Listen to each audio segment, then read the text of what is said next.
Buenas tardes a todos los participantes. Queremos muy especialmente darles la bienvenida a este webinar Construcción de Cultura de Paz en Colombia, Avances y Retos. Esta actividad queremos contarles que hace parte del ciclo de charlas gratuitas ofrecidas por la Dirección de Educación Continua de la Universidad de los Andes en conjunto con diferentes facultades de la universidad, en esta ocasión puntualmente en conjunto con la Facultad de Derecho.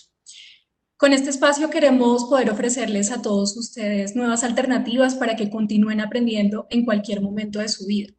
Antes de darle la palabra a nuestra panelista, queremos contarles que tendremos un espacio para responder todas sus preguntas y todos sus comentarios, por lo cual los invitamos a compartirnos esta información a través del espacio de PIR.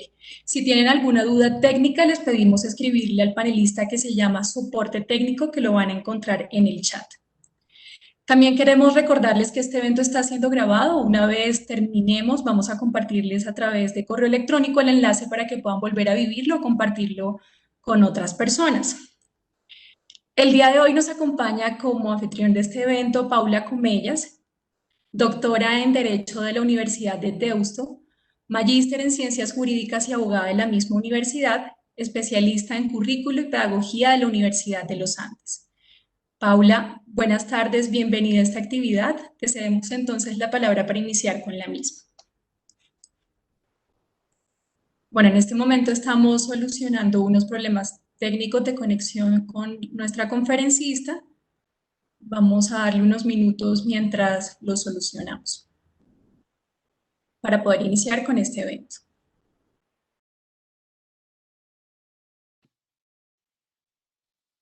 Hola, buenas tardes. ¿Me escucháis bien? Hola, Paula, sí la escuchamos, sí. Ay, Perfecto. preciso. Listo. Hicimos el ensayo, todo estaba saliendo perfecto, arrancamos la presentación ya oficial en directo y se me va internet. Estas cosas pasan. Pero bueno, ya estoy acá. Esperemos que no vuelva a pasar. Bienvenida, Paula. Entonces, iniciamos con la actividad. Muchas gracias. Gracias, Estela, y gracias a todos por la paciencia. Sí, pasamos a la siguiente diapositiva, por favor. Listo. Bueno, pues muchísimas gracias a todos. Buenas tardes, primero de todo, y gracias por acompañarnos en este webinar, que el título, como ya sabéis, es Construcción de Cultura de Paz en Colombia, Avances y Retos. Estamos muy contentos de poder realizar este webinar. La verdad, lo preparamos hace tiempo en el marco de la promoción de un curso que va a comenzar la próxima semana. En concreto, es un curso sobre derechos humanos, derecho internacional humanitario y construcción de paz, que tendrá lugar entre el 21 y 30 de septiembre, de 6 a 8 de la tarde, los lunes y viernes. Y como digo, lo hicimos pensando en la promoción de ese curso y creo que más allá de esa promoción, pues este webinar viene como anillo al dedo, como decimos en España, por la situación que desgraciadamente está viviendo hoy en día Colombia y más en concreto Bogotá. Entonces, yo quería empezar por romper el hielo con una serie de preguntas. Primero, ¿qué entendemos por paz? Es un concepto que quizá utilizamos muy a menudo, pero del que no tenemos tanto conocimiento, por lo menos desde mi experiencia, eso es lo que he encontrado en diferentes cursos y en diferentes escenarios. Después me gustaría discutir con todos vosotros y vosotras si el fin de un conflicto armado implica necesariamente la paz o alcanzar esa paz anhelada, si el conflicto es inherente al ser humano y en ese caso cómo resolveríamos nuestros conflictos, si lo hacemos a través de medios violentos o a través de medios pacíficos, y por último, qué impacto tiene la cultura de paz en la generación de los diferentes tipos de violencia en Colombia. Entonces, esas son las preguntas en torno a las cuales va a girar esta conferencia. A mí me gustaría no demorar mi intervención más allá de 35 minutos con el fin de que tengamos oportunidad de discutir, porque creo que lo más interesante va a llegar precisamente a través de vuestras preguntas. Entonces, si pasamos a la siguiente diapositiva, por favor, Arley.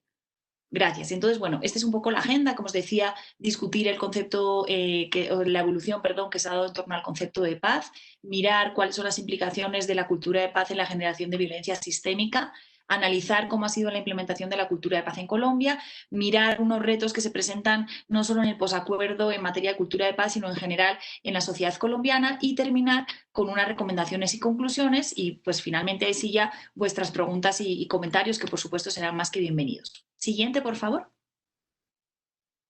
Listo.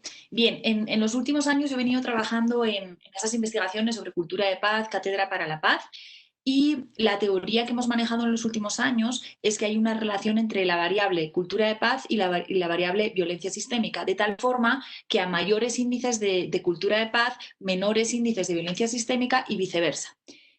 ¿Qué vamos a entender por cultura de paz en el marco de esta breve intervención? Porque obviamente, como les decía al comienzo, pues estos son temas complicados, ¿no? Que darían para mucho más. Pero en términos generales podemos entender por cultura de paz un conjunto de valores, actitudes, comportamientos o estilos de vida que rechazan la violencia y que además, que yo creo que eso es lo importante, previenen los conflictos atacándolos desde su raíz a través del diálogo y de la negociación. Dicho de otra forma, sería la resolución de los conflictos a través de medios pacíficos. ¿Qué entendemos por violencia sistémica? Pues una conducta agresiva, reiterada y metódica hacia los semejantes, pudiendo ser estos familia, amigos, pareja o incluso uno mismo, y que adquiere un carácter sistémico, de ahí la palabra sistémica, y que afecta a todos los niveles de la sociedad. ¿De acuerdo? Entonces, esas son las dos variables que vamos a manejar esta tarde y, como digo, mi teoría es que existe una relación entre estas dos variables. Siguiente, por favor, Arley. Bien, vamos a hablar, como les decía, de cuál ha sido la evolución en torno al concepto de paz. Tradicionalmente se manejaba un concepto de paz negativa o pasiva, en donde la paz equivalía o era sinónimo a que no hubiera una guerra. Es decir, si hay una guerra o violencia directa, no tenemos paz, y si termina la guerra o termina la violencia directa, ya tenemos paz. Obviamente, como digo, es un concepto muy pasivo, porque el hecho de declarar una guerra o de declarar la paz depende únicamente del Estado.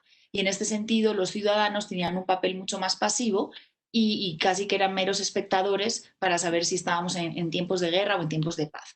En este tipo de concepto de paz negativa, el propósito de la paz es el mantenimiento de la unidad y la defensa frente al exterior, y el propósito de la guerra es derrotar al enemigo a través de medios violentos o precisamente a través de la guerra. Entonces, como digo, ese es un concepto muy tradicional, muy enmarcado en la Primera y en la Segunda Guerra Mundial, y es un concepto de paz pasivo y negativo. Posteriormente, ya con la finalización de la Segunda Guerra Mundial, con la creación de las Naciones Unidas, con la creación de la UNESCO, se pasó a un concepto de paz positivo, o un concepto que también se llama de paz activa. En este escenario, la paz no implica solo la no violencia o la no existencia de una guerra o la finalización de la guerra, sino que se entiende la violencia desde un sentido más amplio y, como les decía antes, desde un punto de vista más estructural o sistémico.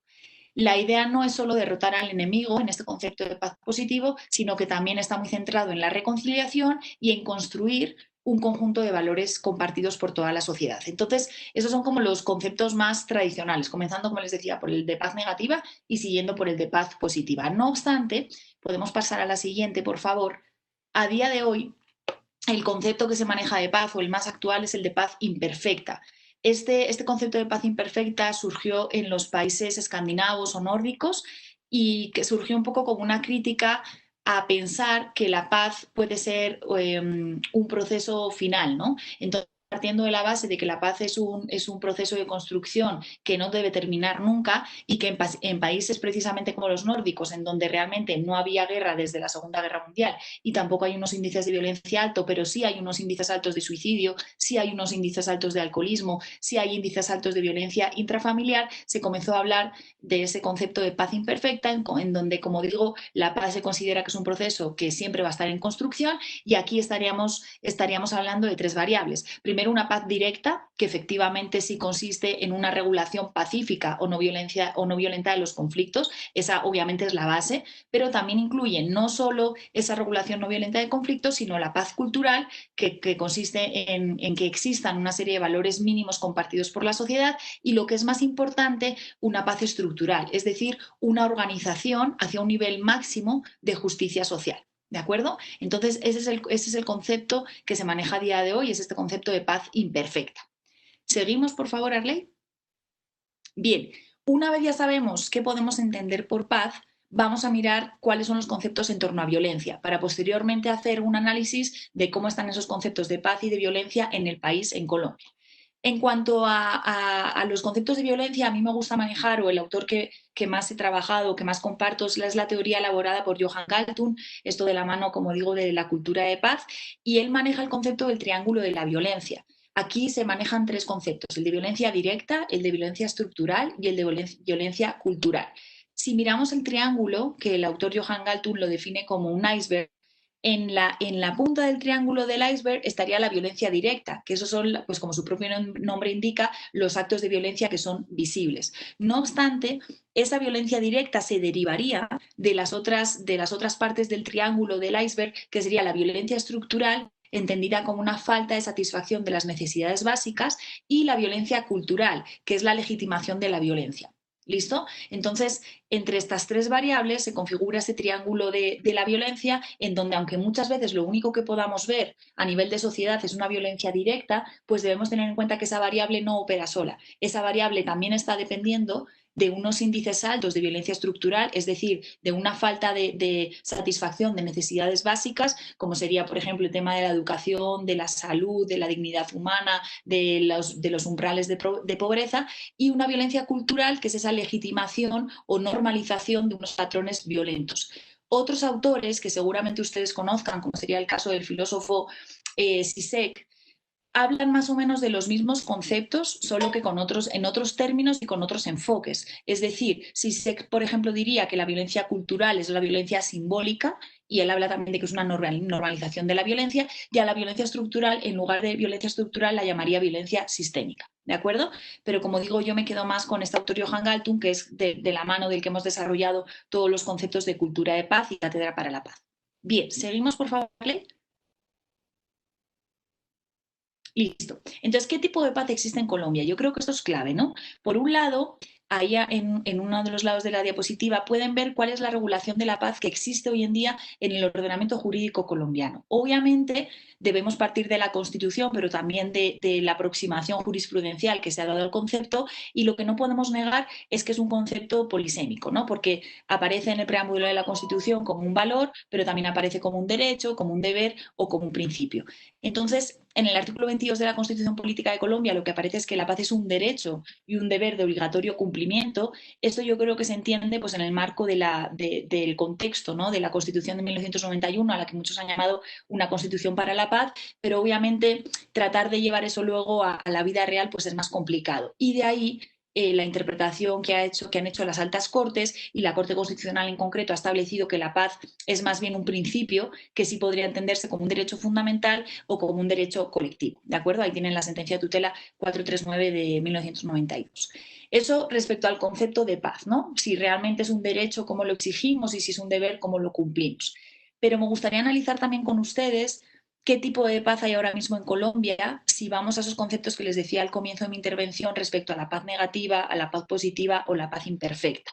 Entonces, desgraciadamente en Colombia yo creo que no hemos superado ese estadio de paz negativa porque seguimos en conflicto. Es decir, como saben, ya se ratificaron los acuerdos de paz con las FARC, pero según el CICR, esto por afirmaciones de 2019, pero que también aplican a 2020, en Colombia todavía existen 5 conflictos armados. Esto a la luz de las condiciones objetivas del DIH, que como digo da para mucho más, y de ahí la invitación al curso, pero atendiendo a esas condiciones objetivas del DIH podríamos decir que existe un conflicto armado cuando en el país existe un grupo armado que tenga mando, control territorial, capacidad de llevar a cabo operaciones militares sostenidas en el tiempo, y cuando haya un escalamiento de las hostilidades.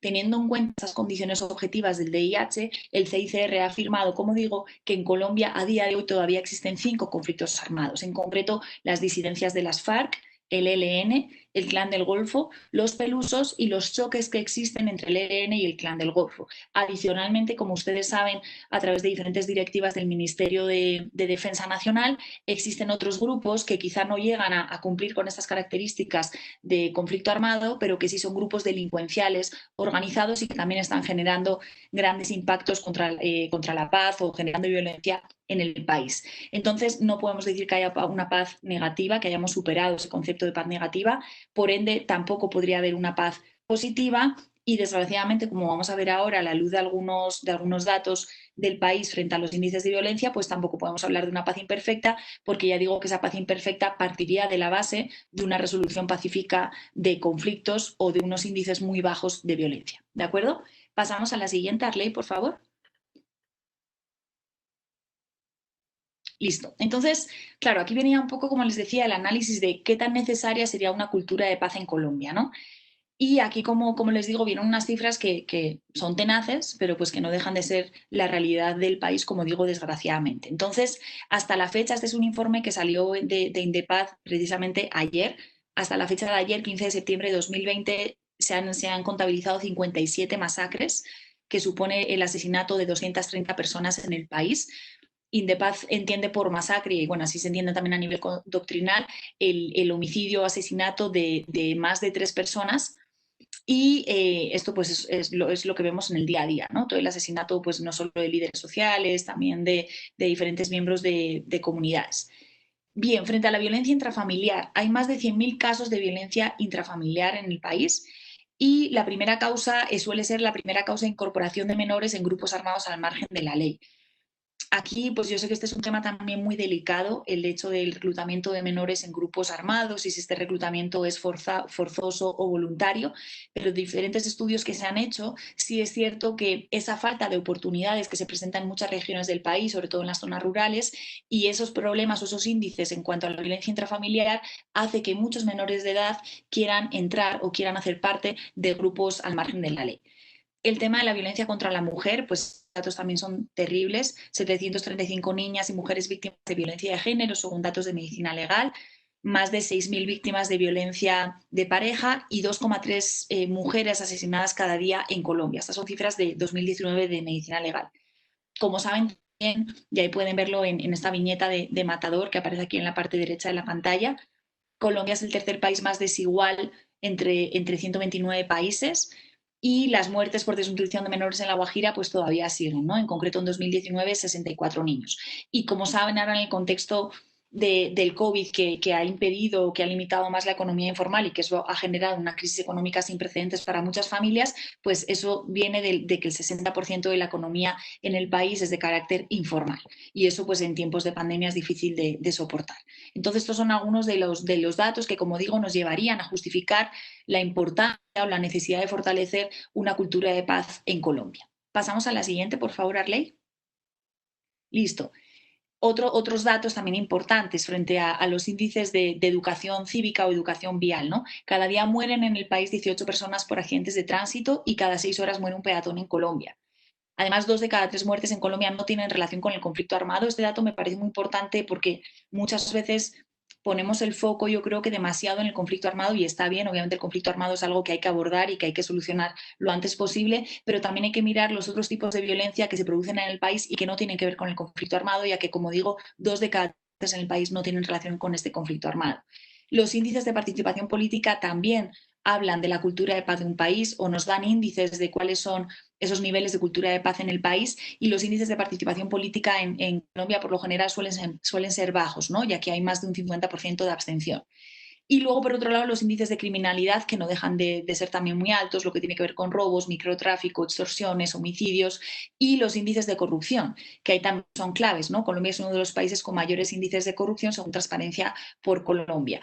Y aquí me gustaría hacer un inciso y es que la idea, como digo, es que si vamos a un concepto de paz positivo o activo, pues todos somos responsables de estas cifras. Porque claro, lo más fácil es siempre echar la culpa al Estado o al gobierno o a las instituciones y claro que tienen una responsabilidad en cada una de estas cifras que mencionaba, pero nosotros como ciudadanos también tenemos una responsabilidad.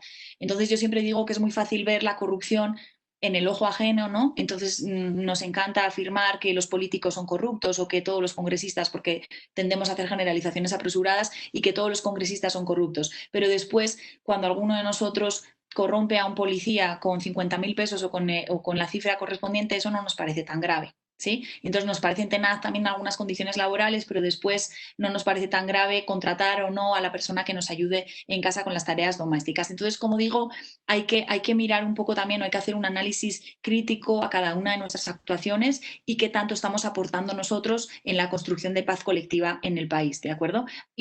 Por supuesto, partiendo de la base de que el Estado es en parte y el gobierno muy responsable de todas estas cifras, ¿no? Pero no olvidemos también nuestro papel como ciudadanos. Pasamos a la siguiente, por favor, Arley. Listo, entonces, mirando un poco todo ese panorama y centrando ya la conversación y la discusión en materia de cultura de paz, me gustaría mirar un poco los avances y los retos. Como ustedes saben, en 2014 se expidió la Ley 1732 de Cátedra para la Paz, que esto fue reglamentado después a través del Decreto 1038 de 2015, y esta Ley de Cátedra para la Paz establecía la obligatoriedad de esta materia en todos los niveles educativos, ¿de acuerdo? En las universidades normalmente, pues acatando la autonomía universitaria, se ha hecho con asignaturas. En los Andes, por ejemplo, se llama Constitución y Democracia, que es una asignatura para todos los estudiantes. En otras universidades se hace de diferente forma, pero en cualquier caso, a través de esas materias, sobre todo lo que se quiere hacer es, pues, brindar a los estudiantes una serie de competencias ciudadanas, así como conocimientos jurídicos básicos. En los colegios se ha instaurado, se ha implementado como Cátedra para la Paz, pero aquí surgen unos retos que están ahí en la otra parte de la diapositiva, que tiene que ver con las áreas rurales, ¿no? Como saben, las áreas rurales del país son las zonas más conflictivas, y en estas zonas, precisamente en las áreas rurales, los índices de escolaridad son muy bajos y los índices de deserción, por contra, pues muy altos, ¿no? O pues un poco de la mano de esa deserción. Entonces, claro, hay que tener en cuenta también que no podemos comparar Bogotá con otras áreas o con otras zonas del país. Como saben, también el Ministerio de Educación Nacional lanzó un catálogo de competencias ciudadanas, en concreto convivencia en paz, participación y responsabilidad democrática, pluralidad, identidad y valoración de las diferencias. Después les digo un poco cuál es mi propuesta en este sentido, para no quedarnos solo en un mero catálogo, con todo respeto, porque ese catálogo es muy válido, pero no quedarnos solo en un catálogo de competencias ciudadanas. Y otro de los retos frente a la implementación de esta Cátedra para la Paz en los colegios ha sido los altos índices de violencia que se presentan allá. Entonces, por ejemplo, por diferentes estudios e investigaciones, un 30% de los estudiantes usan objetos cortopunzantes y un 20% de estos estudiantes pertenecen a pandillas. Entonces, ahí empezamos a ver esta dicotomía, ¿no? ¿Cómo podemos manejar ese discurso de Cátedra para la Paz en los colegios cuando nos encontramos con unos índices de escolaridad muy bajos y con altos índices de deserción, y cuando además hay unos altos índices de violencia en los colegios? Aquí yo siempre apunto al papel que en esas zonas rurales deberían jugar, y creo que lo juegan y lo desempeñan las juntas de acción comunal, ya que muchas veces cuando hay esos problemas de escolaridad o de deserción es a través de estas juntas de acción comunal donde podemos encontrar una respuesta a estos retos. Pero además, hoy en día, en el marco de esta pandemia, también surge un reto, y es frente a la brecha digital y a los problemas de conectividad que tienen muchos estudiantes, y que si antes ya encontraban quizá problemas en el acceso a la educación, pues ahora con la virtualidad encuentran una brecha todavía más alta, ¿no? Y luego, por otro lado, el gran desconocimiento sobre la historia del país frente al conflicto armado. Frente a esto se hizo una investigación también en la Universidad de los Andes, y la verdad es que los resultados fueron, pues, muy tristes, porque, como digo, se denotaba un gran desconocimiento sobre la historia del conflicto armado en el país. No tenían certeza de quiénes eran, o cómo surgió el grupo armado de las FARC, la diferencia con el ELN, en qué partes había conflicto armado, en qué otras partes no había conflicto armado. Tenían dudas frente a la toma del Palacio de Justicia y otros acontecimientos como emblemáticos del país, ¿no? Entonces, esa formación en memoria histórica creo que también es muy importante, y en eso sí creo que estamos haciendo avances también después de la ratificación de los acuerdos de paz, pero como sabéis es un tema también delicado y que poco a poco se va construyendo, pero que va a llevar tiempo, ¿no? La construcción de memoria histórica, y sobre todo si lo miramos desde el punto de vista colectivo, pues es complicado. Pero bueno, yo creo que eso va a ser clave para evitar que se vuelvan a repetir ese tipo de acontecimientos. Seguimos avanzando, por favor. Listo. Entonces, ya en materia también de los retos para el posacuerdo frente a la cultura de paz, aquí hay tres puntos que son clave y que también menciona Johan Galtung, que son los de reconstrucción, reconciliación y resolución. ¿Qué entiende el autor por reconstrucción? Pues cerrar las heridas y abordar el trauma. Esto yo creo que es clave en el marco del conflicto armado colombiano, que, como digo, no me centro solo en la firma de los acuerdos, porque ya digo que seguimos en conflicto armado en Colombia, pero aquí sí entraría en el marco del posacuerdo todo el tema de las comisiones de la verdad y el trabajo tan importante que éstas deben hacer, como digo, con el fin de cerrar heridas, abordar el trauma y poder, pues, avanzar, ¿no? El tema de la reconciliación también es clave. Según el autor, aquí entran todos los temas de reparación y restitución. Si lo aterrizamos al caso colombiano, pues sería todo el tema de reparación a víctimas y restitución de tierras, y aquí se han hecho avances, pero todavía falta por hacer. Y por último, y más importante, el tema de resolución, que consiste en solucionar el conflicto original. A mí este me parece el tema más clave, y es que mientras siga habiendo pobreza, mientras siga habiendo desigualdades, mientras siga habiendo injusticias o cualquier tipo de marginación, pues se va a seguir presentando el caldo de cultivo para que sigan existiendo este tipo de grupos delincuenciales organizados o grupos armados organizados, o dicho de otra forma, que tampoco se respeten o se cumplan o se garanticen esos derechos fundamentales. Seguimos a la siguiente, por favor. Listo. Aquí, como les decía, viene un poco la propuesta que yo hago para la implementación de esa cultura de paz en Colombia. Entonces yo lo llamo educación para una ciudadanía democrática y no incluiría solo la formación en derechos humanos, sino, como les decía, también una educación cívica, una educación intercultural, una educación global y un conocimiento en historia y conflicto armado colombiano. Pasamos a la siguiente, por favor, Arley. Listo, entonces vamos un poco a las conclusiones y recomendaciones. Como les decía, debemos partir de un concepto amplio de cultura de paz que no solo se limite a competencias ciudadanas. Debemos hacer una revisión del paradigma educativo colombiano para la construcción y consolidación de la paz. Para mí este es un tema clave y es que en el marco de esos acuerdos de paz o de esas negociaciones de paz entre las FARC y el gobierno, el tema que menos se discutió, lamentablemente, fue el de la educación. Y si hacemos un recuento histórico, después de acontecimientos bélicos importantes como la Primera Guerra Mundial, como la Segunda Guerra Mundial, siempre se ha hecho una revisión al paradigma educativo y se ha hecho un cambio a esa educación, a esa forma de educar. Entonces yo creo que todavía falta que pongamos mayor atención a la educación porque va a ser la base de que efectivamente la ciudadanía sea capaz de resolver sus conflictos a través de medios pacíficos. Por otro lado, un mayor control de la calidad en la educación. Yo aquí, este tema también, claro, da para mucho, ¿no? Siempre discuto, quizá no soy la más partidaria de que existan superintendencias, porque desde mi punto de vista pueden duplicar las tareas, pero lo que está claro es que en Colombia existen las superintendencias y sin embargo no tenemos una superintendencia en educación como sí existe en otros países latinoamericanos. Hubo un proyecto de ley en Colombia en el 2004, pero pues desgraciadamente no surtió y no tenemos un órgano específico más allá del Ministerio de Educación Nacional que controle la calidad de la educación. Y para mí ahí habría que hacer también un énfasis. Como les decía, una concepción de paz positiva, activa e imperfecta, es decir, entendamos la paz como un proyecto cuya construcción nos compete a todos los miembros de la sociedad y que ahí cada uno deberíamos poner nuestro granito de arena para tratar de que Colombia sea cada vez un país con una mayor cultura de paz y con unos menores índices de violencia, ¿de acuerdo? Y unas políticas públicas en materia de cultura de paz con el fin de contribuir a la construcción de una paz estable y duradera. Pasamos a la siguiente, Arley, por favor. Listo. Y quería terminar, por ahí ya estoy viendo que llegan algunas preguntas, ya vamos a dar respuesta a cada una de ellas y bienvenidas todas las preguntas y comentarios.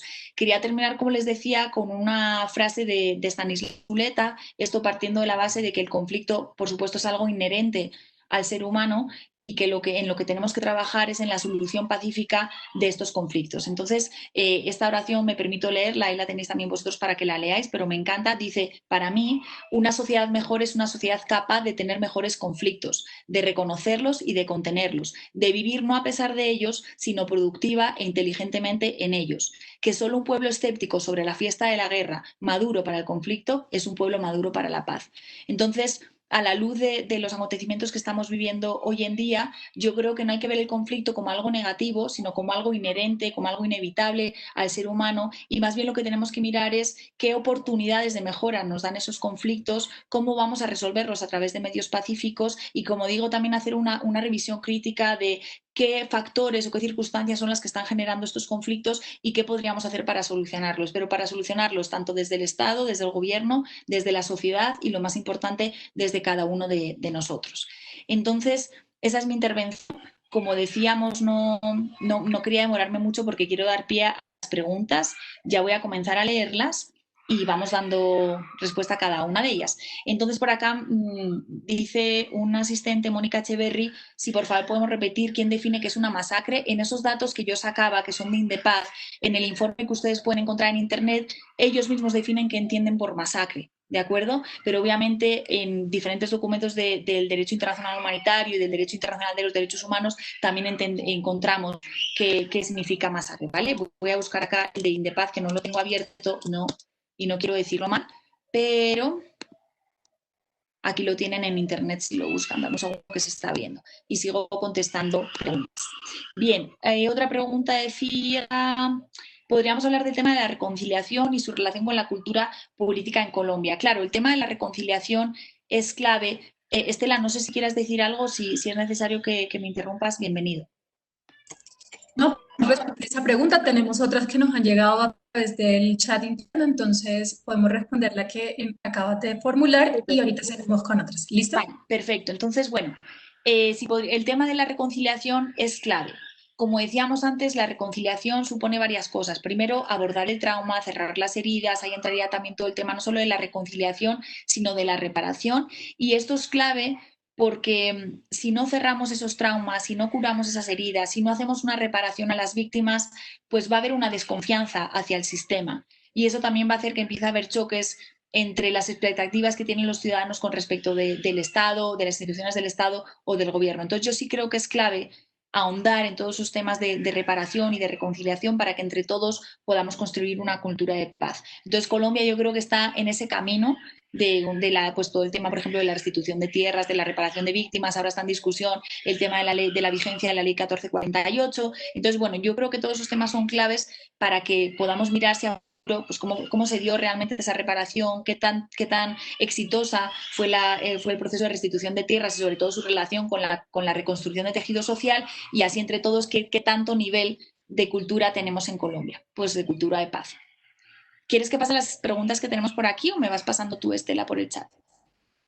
Tengo una que nos llegó acá a través del chat interno y podemos continuar entonces con las que la estás leyendo tú. Tenemos una de Wilson y nos pregunta qué medidas Sí, económicas y sociales debería realizar el gobierno para superar la violencia estructural del justo. país. Claro, obviamente, pues debemos partir de la base de que Colombia es un país en vías de desarrollo. No obstante, es gravísimo lo que yo mencionaba antes frente a los índices de desigualdad, que es el tercer país más desigual del mundo, y yo creo que el Estado y el Gobierno obviamente deberían ir trabajando en superar estos umbrales de pobreza y superar estas desigualdades sociales, ¿no? Porque en esas desigualdades sociales también es donde se está generando esa violencia estructural. Obviamente, claro, aquí estaríamos debatiendo miles de horas, pero dentro de esa violencia estructural estaría, por ejemplo, todo el tema del sistema sanitario. El sistema de salud es el que también está generando muchas diferencias sociales entre los ciudadanos, entonces obviamente no es lo mismo contar con el sistema público de salud que contar con un sistema privado de salud y eso genera diferencias, como digo, en los ciudadanos. Lo mismo pasa en el sistema educativo. Habría que aumentar los índices de calidad de los colegios públicos y un mayor acceso a la universidad, que sigue siendo una cuestión bastante elitista en el país. Entonces yo creo que ahí ya se han hecho algunas medidas, tampoco quiero hablar de presidentes en concreto, ¿no? Pero, por ejemplo, pues claro, eso va a depender también de las políticas del ICETEX, va a depender también de toda la política de becas, antes Serpi lo paga, ahora Generación E. Por supuesto, yo creo que todas esas medidas son bienvenidas, ¿no? Medidas, como digo, como las de las becas universitarias, pues yo creo que son claves para tratar de garantizar ese acceso universal a la educación universitaria y así podríamos seguir, creo que es Wilson el que hizo la pregunta, con otro tipo de escenarios, ¿no? Entonces, obviamente hablo del sanitario, hablo del educativo, pero pues podríamos hablar también del salario mínimo, de todo el tema de la economía informal. Creo que hay que trabajar para reducir esos índices de economía informal. Creo que una característica, pues yo como extranjera llevo 10 años en el país, ¿no? Pero si algo me gusta de los colombianos o lo que más me gusta del país, de hecho, de otras formas, pues son sus personas, ¿no? Y la forma de ser que tienen, lo echados para adelante que son, lo pasionales que son. Y esto hace que muchos de ellos, cuando no tienen una asistencia por parte del Estado, cuando no tienen un respaldo por parte del Estado, pues salgan a la calle, como muchas veces dicen, a rebuscar o a buscarse la vida. Pero claro, esto genera, como digo, un porcentaje altísimo de economía informal que creo que tampoco se puede permitir y que eso a día de hoy con la pandemia del COVID y con las restricciones que ha habido frente a la movilidad ha hecho que todas estas personas que dependían de una economía informal pues ahora estén en unos umbrales de pobreza que son preocupantes, ¿no? Entonces yo creo que el Estado y el Gobierno también deberían trabajar en esos aspectos. Creo que respondí a la pregunta, Wilson, si no nos vas comentando por el chat. Listo, perfecto. Bueno, acá tenemos unas que nos están llegando por el PIR. Uh -huh. Nos pregunta Noemí, ¿qué le recomiendas a los jóvenes para que como país podamos acercarnos a la paz? Pues yo creo que predicar con el ejemplo, eso es lo más importante. Yo creo que ya, o sea, a mí me parece genial que todos seamos críticos con el Estado, que todos seamos críticos con el gobierno. Bienvenida la protesta social, o sea, ese es un derecho que está consagrado en el artículo 37 de la Constitución Política de Colombia y es conveniente que haya protesta social, ¿no? Porque también es un poco un despertar de la ciudadanía frente a unas circunstancias que quizá no nos parecen correctas. Hablo del 2020 como puedo hablar de cualquier año anterior en el país. Pero, por supuesto, esta protesta social tiene que ser pacífica. Y como digo, es muy fácil echar siempre la culpa a los demás, sobre todo si se trata del Estado, del gobierno o de los congresistas en cuestión, pero muy pocas veces miramos al interior de cada uno de nosotros y hacemos un análisis crítico y reflexivo de qué estamos haciendo nosotros para contribuir a la paz en el país. Entonces, creo que muchos de nosotros en nuestro día a día constantemente tenemos la posibilidad de respetar o de vulnerar derechos fundamentales, así sean en pequeñas cuestiones. Y yo creo que es clave que en cada hogar, que en cada casa, que en cada familia inculquemos ese respeto por esos derechos fundamentales, esa promoción por los derechos fundamentales y no contribuir a esa perpetuidad de la violencia sistémica o, como decíamos antes, también de esa violencia cultural. Hace poco pues yo fui testigo, por ejemplo, de un matoneo que estaban haciendo a un niño en plena calle y ahí había un montón de gente mirando y nadie hacía nada. Entonces, eso es grave. Cuando estamos legitimando esos tipos de violencia porque las normalizamos al interior de la sociedad, pues creo que no estamos contribuyendo a la generación de esa cultura de paz o a la construcción de una paz en el país. Entonces, ¿el nombre es Mónica, perdón, o Sonia? Que no me quedé con el nombre, Estela. Si lo tienes, si no, tranquila. Lo Pero estaba buscando, es Noemí.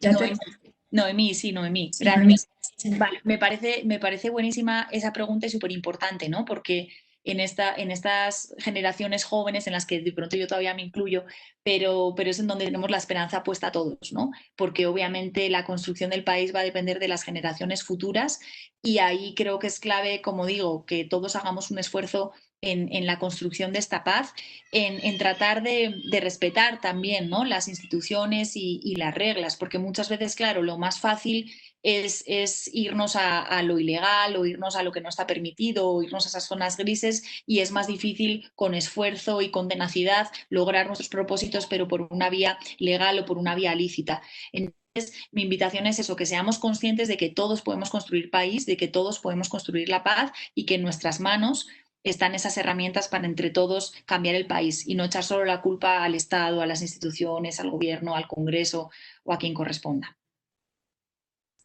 Gracias, Estela. ¿Más preguntas por ahí? Sí, yo corrijo, el nombre es Naomi. Naomi fue quien nos hizo la pregunta No. anterior. Vale, pues muchísimas gracias. Y ojalá que haya muchos jóvenes participando en este webinar, aunque por supuesto todos bienvenidos porque todos ponen nuestro granito de arena. Por aquí veo una pregunta también que dice, ¿los acontecimientos de los últimos días entre civiles y la Policía Nacional de Colombia sería una paz negativa? Bueno, ahí hay varios aspectos que discutir y algunos aspectos técnicos que, por ejemplo, en este curso que arrancamos el próximo lunes lo veremos porque son conceptos, como digo, un poco técnicos. Entonces aquí hay que tener en cuenta varias cosas. Colombia, como decía, sigue presentando un conflicto armado. En el marco de un conflicto armado, el uso de la fuerza se debe analizar a la luz del derecho internacional humanitario. Es decir, el uso de la fuerza es legítimo siempre y cuando se respeten los principios del derecho internacional humanitario, es decir, la proporcionalidad, todo el tema de los medios lícitos, el uso de la fuerza sea con un fin legítimo y ese uso de la fuerza, como digo, también debe ser proporcional, ¿de acuerdo? En el marco de que no haya un conflicto armado, es decir, porque las protestas que estamos viendo hoy en día en el país no hacen parte de un conflicto armado, hacen parte de otro tipo de violencia y desgraciadamente, como digo, pues muchas veces no son pacíficas. En este caso, el uso de la fuerza por la policía ya cambia completamente con respecto al marco del conflicto armado. Aquí el uso de la fuerza debe ser la última opción y ese uso de la fuerza debe ser proporcional a la legítima defensa. ¿De acuerdo? Entonces, por supuesto, no es justificable un uso desmedido, desproporcionado de la fuerza, a menos que sea en el marco de la legítima defensa, y como digo, tampoco fue el caso de lo que estamos viviendo hoy en día. Entonces, más allá de una paz, de catalogarlo en una paz negativa o en una paz positiva, pues yo lo vería como, sí, es que podría ser una paz negativa porque seguimos en conflicto armado y obviamente hay mucha violencia en el país, pero también en cualquier caso, para mí, más que una paz negativa, lo que induce o de lo que da cuenta es unos bajos índices de cultura de paz, porque no estamos siendo capaces de resolver estos conflictos a través de medios pacíficos y lo que estamos haciendo es recurrir a la violencia por ambas partes, ¿no? Entonces yo creo que hay lo que hay que apelar es a una protesta pacífica, a una protesta no violenta y a una resolución de los conflictos y de las discusiones por vías pacíficas. Pero entonces, como te digo, creo que es Aire, no sería ni paz negativa ni paz positiva. Yo lo vería más como una demostración de bajos índices de cultura de paz en el país. Y ahí, perdón, por terminar con esa pregunta, ahí es clave el tema de la complementariedad entre derechos humanos y derecho internacional humanitario. ¿Listo? Entonces, debe quedar muy claro cómo debe ser el uso de la fuerza en ambos escenarios. Es decir, los derechos humanos rigen siempre en tiempos de paz y en tiempos de guerra, pero obviamente el uso de la fuerza no va a ser igual en el marco de un conflicto armado o en el marco de otro tipo de violencia. ¿Vale? Entonces, por eso decía antes que hay que tener en cuenta cuándo se configuran las condiciones objetivas del DIH, del derecho internacional humanitario, para hablar de un conflicto armado, y ahí el uso de la fuerza puede ser la primera opción, siempre y cuando se respeten las reglas del derecho internacional humanitario, y muy diferente es cuando no estamos en el escenario de un conflicto armado y el uso de la fuerza debe ser la última opción y siempre analizado en proporción con la legítima defensa. Y eso es lo complicado de Colombia, que es un país en donde se presentan ambos escenarios. Y esa complementariedad entre derechos humanos y derecho internacional humanitario es difícil de implementar, ¿de acuerdo? Pero yo creo que hay que luchar porque se implemente de manera correcta. Listo. Siguiente pregunta de Juan Manuel. Dice, ¿a través de qué mecanismos construimos paz? Quiero decir, ¿cómo alcanzar convergencia en cuanto a pilares que, a pesar de las diferencias de un pueblo mestizo, permitan unir algo así como unidad en la diversidad? Sí. A ver si entiendo bien la pregunta. A ver si no, aquí, ¿quién es? Juan Manuel. Obviamente, claro, todas esas diferencias que se presentan en un pueblo como el colombiano deben respetarse, ¿no? Y la diversidad creo que es algo positivo y muy beneficioso para el país. Entonces, yo creo que cualquiera de estos mecanismos a través de los cuales construyamos la paz, pues se debe dar este respeto a las diferencias y sobre todo también una protección especial a las comunidades vulnerables. Entonces, ¿qué mecanismos en concreto podrían construir la paz? Pues aquí, para mí, por supuesto, la educación es el pilar fundamental y por eso digo que debería reforzarse la educación en todos los niveles, ¿no? Y todo el tema de Cátedra para la Paz es importante y no debe quedarse en una ley o en un decreto, sino que de verdad hay que revisar de qué manera se están dando esas clases de Cátedra para la Paz en cada uno de los colegios del país. Y después, claro, hay cuestiones que son complicadas, porque, por ejemplo, si hablamos de paz o, por el contrario, hablamos de los índices de violencia en el país, hay un dato o hay un hecho que es difícil que vaya a cambiar en los próximos años y es que Colombia es uno de los únicos 3 países del mundo que producen cocaína. Entonces, mientras esto no cambie, pues ya sabemos que hay una relación muy estrecha también entre el problema del narcotráfico en el país o la producción de cocaína o pasta de coca y la violencia que se genera en muchas zonas rurales. Entonces, claro, esto debe cambiar.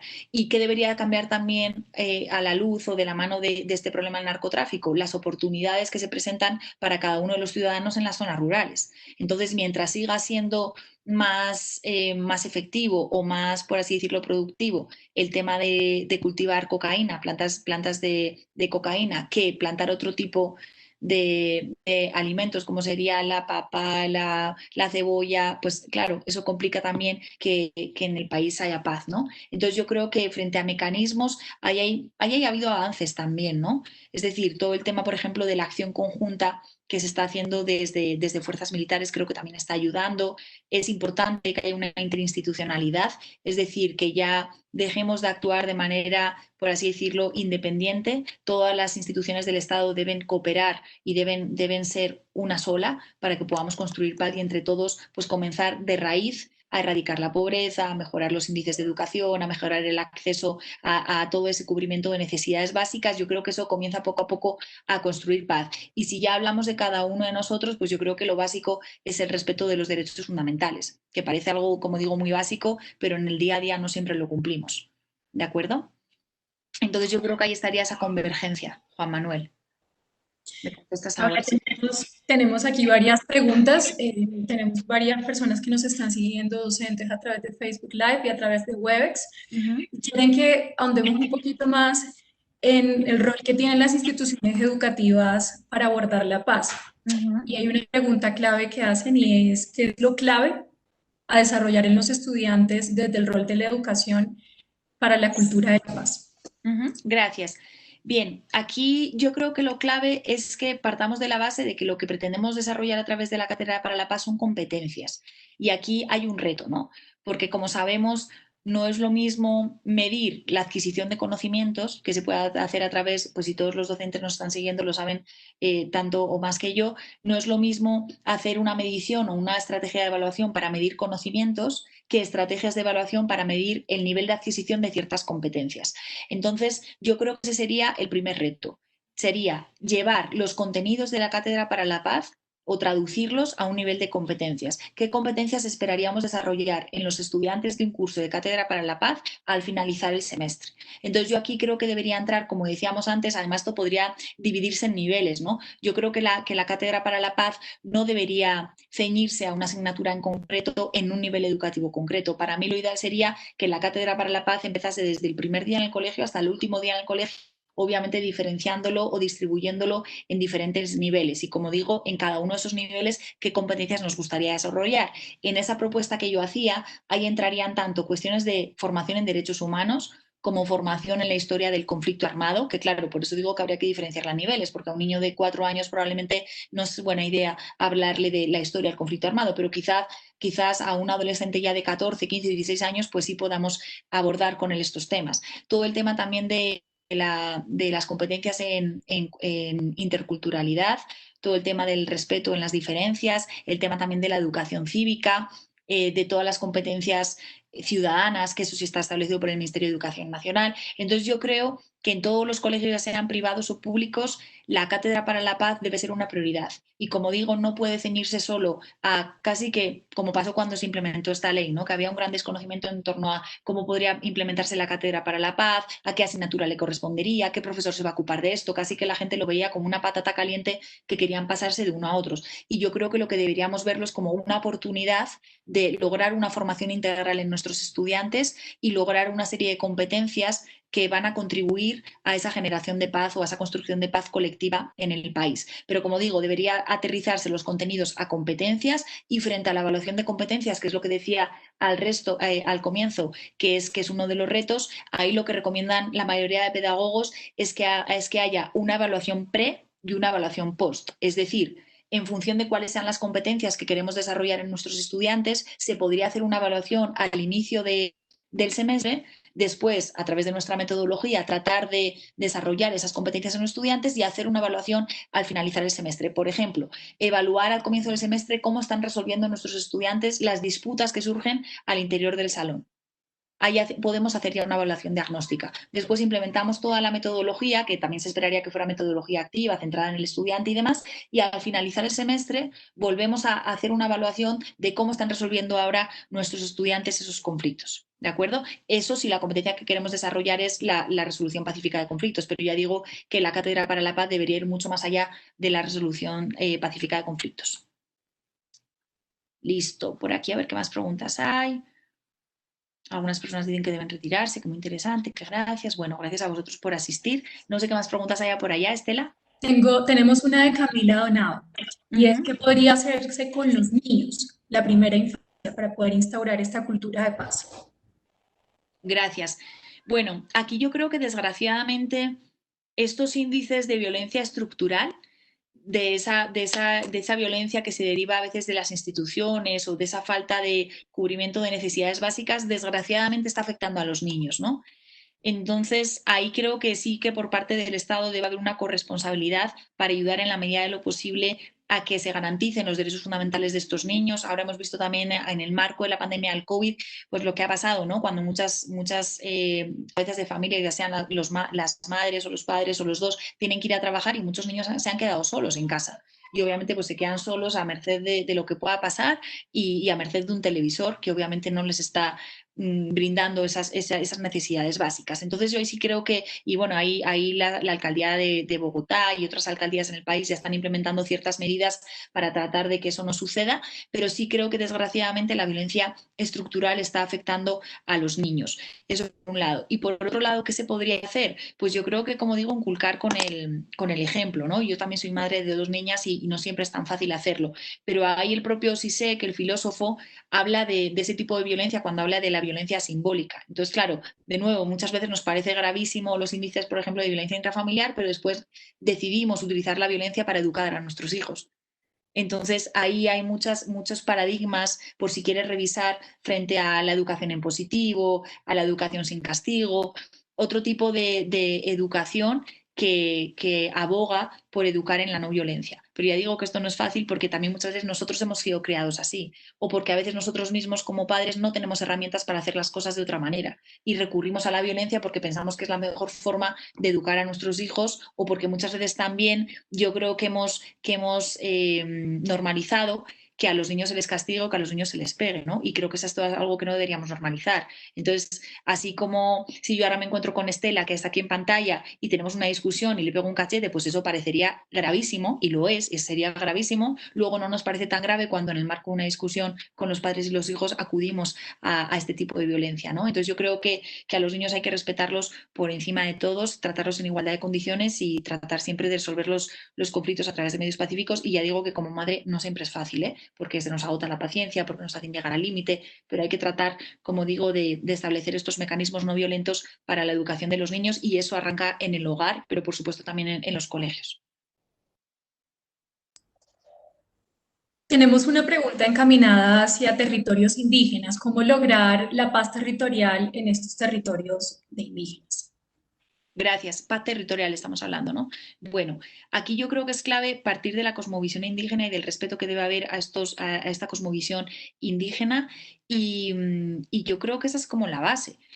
Frente a lo que hablábamos antes de reconciliación y de restitución, pues obviamente también debe darse una restitución de tierras, sobre todo estas tierras que ellos consideran ancestrales, o unas tierras que les pertenecen y que muchas veces en el marco del conflicto armado pues fueron despojadas de estas tierras. También hay una gran parte de la comunidad indígena que ha sido víctima del conflicto armado y que sufren también del problema de las plantaciones de coca, de las plantaciones ilícitas y todo este tema que está tan en boga, ¿no? Entonces yo creo que hay, pues obviamente el respeto debe ser a su cosmovisión, el respeto debe ser a sus derechos fundamentales, y yo creo que ahí está la clave. O sea, en realidad, claro, parece muy fácil, pero no lo es, ¿no? Yo creo que esa es la clave. Y ahí está también el tema del uso de la violencia o del uso de la fuerza en contra de estas comunidades indígenas, que debería darse, como decía antes, en el marco de los derechos humanos, y siendo siempre la fuerza, el uso de la violencia, la última opción. ¿De acuerdo? Cuando surgen enfrentamientos, porque quizá el participante está pensando en eso, ¿no? En esos enfrentamientos que a veces surgen también entre comunidades indígenas de fuerza pública, y en donde a veces hemos visto también quizá un uso desproporcionado a la fuerza. Ahí debería darse, como digo, un uso legítimo de la fuerza, y que la violencia sea siempre la última opción y siempre en el marco de la legítima defensa. Estela, ¿qué más preguntas tenemos por ahí? Nos preguntan cómo asumir la paz imperfecta sin caer en procesos de impunidad.